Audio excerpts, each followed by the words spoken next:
Hello बच्चों, चलिए प्रश्न पढ़ते हैं। प्रश्न दिया है कि NaCl का अणु भार इसके 0.5% जलीय विलयन के हिमांक अवनमन अध्ययन द्वारा निर्धारित करने पर 30 पाया गया NaCl के वियोजन की प्रतिशत मात्रा है। तो सबसे पहले बात करें अगर इस प्रश्न में मुख्य अवधारणा की, तो देखो क्या होगी। मुख्य अवधारणा जो इस प्रश्न में होगी वो होगी NaCl की वियोजन प्रतिशत ज्ञात करना। वियोजन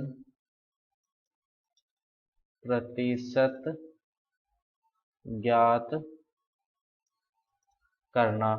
तो देखो क्या होता है कि इसने NaCl का जो अणु भार निकाला प्रयोग के द्वारा वो कितना निकाला है 30। और अपने को पता है कि NaCl का अणु भार जो वास्तव में होता है वो कितना होता है, सोडियम का 23 होता है और क्लोरीन का कितना होता है 35.5। तो ये कितना हो जाएगा 58.5। यहाँ से जो वांट ऑफ गुणांक है आयोटा, उसका देखो मान क्या आ जाएगा। आयोटा का देखो मान का सूत्र क्या होता है, सैद्धांतिक मान बटे प्रेक्षित मान। तो सैद्धांतिक कितने हैं 58.5 बटे प्रेक्षित कितना है 30। तो आयोटा का मान देखो यहां से कितना आ जाएगा 1.95। ये किसका मान आ गया आयोटा यानी वांट ऑफ गुणांक। अब देखो NaCl जो उसका वियोजन कैसे होगा। NaCl का जो वियोजन है वो कुछ इस तरह से होगा Na प्लस Cl माइनस ए। मान लेते हैं कि शुरुआत में NaCl का 1 मोल था, इन दोनों की क्या थी 0,0। वियोजन हुआ अल्फा मात्रा का अल्फा मोल वियोजित हुए और इन दोनों कितने बन गए अल्फा अल्फा। तो कुल मोल कितने आ गए देखो, मोलों की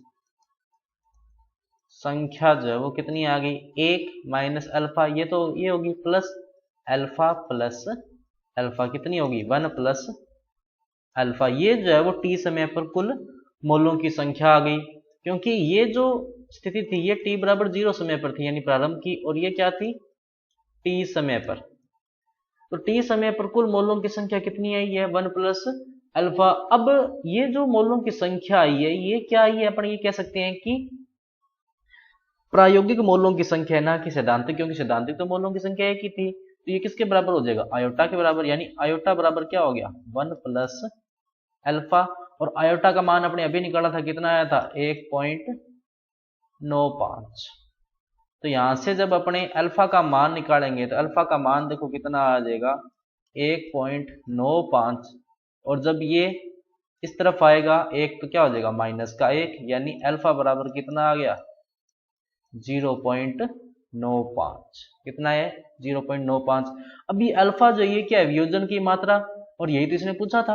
अब प्रतिशत में पूछा है तो 95% हो जाता है, लेकिन यहाँ पे पॉइंटों में दिया है तो सही विकल्प क्या हो जाएगा विकल्प नंबर डी। तो बच्चों ये था आपका उत्तर। मैं आशा करता हूँ आपको समझ में आया होगा। धन्यवाद।